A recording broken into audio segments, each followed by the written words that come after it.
In this chapter, we are going to cover how to create two-dimensional, multi-view drawings based on 3D parts and assemblies. We will step through lesson by lesson the drawing environment, model view, standard views, and projected views.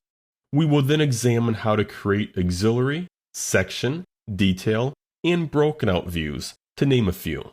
We will conclude the chapter with view alignment and scale.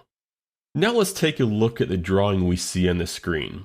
The two-dimensional production drawing is a multi-view drawing of a cast part called bracket. The bracket consists of three principal views: front, top, and right side view. It also consists of an auxiliary view taken from the top view and another auxiliary view taken from the front view. However, you will see this auxiliary view is cropped. We are only showing a portion or piece of the view. Along with the three principal views and auxiliary views, we have two pictorial views. Note how the pictorial views are shaded with edges visible.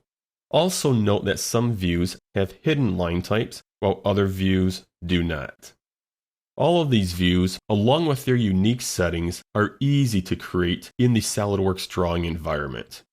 Now let's open up the part model for the bracket. In fact, we'll tile the two windows side by side. So we'll select the window drop-down and then tile vertically. I am going to close the Feature Manager tree so we can get a better view of the drawing sheet. So on the left-hand side of the screen, we see the finished drawing, and on the right-hand side of the screen, we see the part in the part environment. One thing to note is when you are creating parts, we can make a change in part mode and it will be reflected in the drawing sheet. It will also be reflected in the assembly.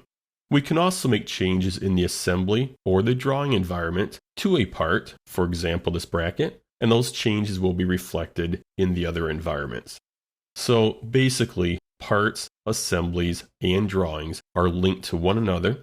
We can make changes in any one of those environments and it will appear or be reflected in the other environments. So let's give it a try. Let's go into the angle bracket and I am going to double click on this whole feature. And notice the size is diameter 10.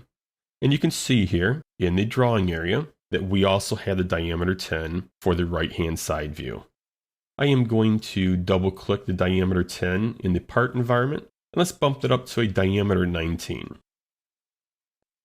We will rebuild the part. Notice the increase in diameter 19. And also notice in the drawing environment, I receive these orange hatched boxes around each view. That tells me I need to update the views, which just by clicking in the drawing environment, the views are updated automatically. Now notice in the same view here, the hole size has updated to diameter 19. So that gives you an idea of how drawings and parts and assemblies all work with one another. What we're going to do in this chapter and the next chapter is look at how to create drawings using many different features. So let's end this lesson and move on to the next lesson covering the drawing environment.